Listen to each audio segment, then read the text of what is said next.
குஜராத் அமிதாபாத்தில் ஏர் India விமானம் விபத்துக்குள்ளான சம்பவம் வேண்டுமென்றே நிகழ்த்தப்பட்டிருக்கலாம் என ஒரு முன்னணி விமான பாதுகாப்பு நிபுணர் பகீர் விளக்கத்தை அளித்துள்ளார்.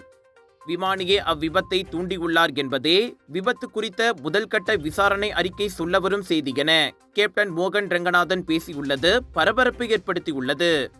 எரிபொருள் விநியோகத்தை தடை செய்யும் விசைகள் இயங்கிய அல்லது இயக்கப்பட்ட விதம் மற்றும் விமானிகளின் அறையான கொக்பீட்டில் நிகழ்ந்த உரையாடல்களின் ஆடியோ போன்றவற்றை வைத்து பார்க்கும்போது இது ஒரு தற்கொலையாக கூட இருக்கலாம் என்றார் அவர்.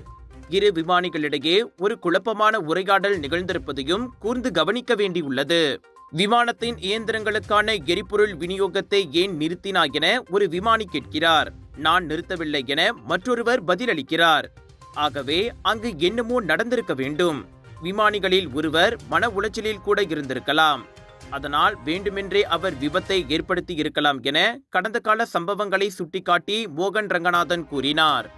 விமானிகள் பெரும்பாலும் இயந்திரங்கள் போலவே நடத்தப்படுகிறார்கள். அவர்களும் மனிதர்களே. அவர்களுக்கும் சுகதுக்கங்கள் இருக்கும் என்பதை நாம் புரிந்து கொள்ள வேண்டும். விமானிகளின் நலன்கள் மீது விமான நிறுவனங்கள் அக்கறை செலுத்த வேண்டும்.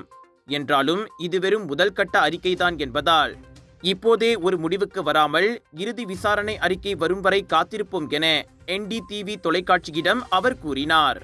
மொத்தமாக 270க்கும் மேற்பட்டோரின் உயிரை பலிகொண்ட இந்த ஏர் இந்தியா விமான விபத்துக்கு 2 இயந்திரங்களுக்குமான எரிபொருள் விநியோகம் தடைப்பட்டதே காரணம் என 15 பக்கங்கள் கொண்ட முதல்கட்ட விசாரணை அறிக்கையில் தெரிவிக்கப்பட்டுள்ளது.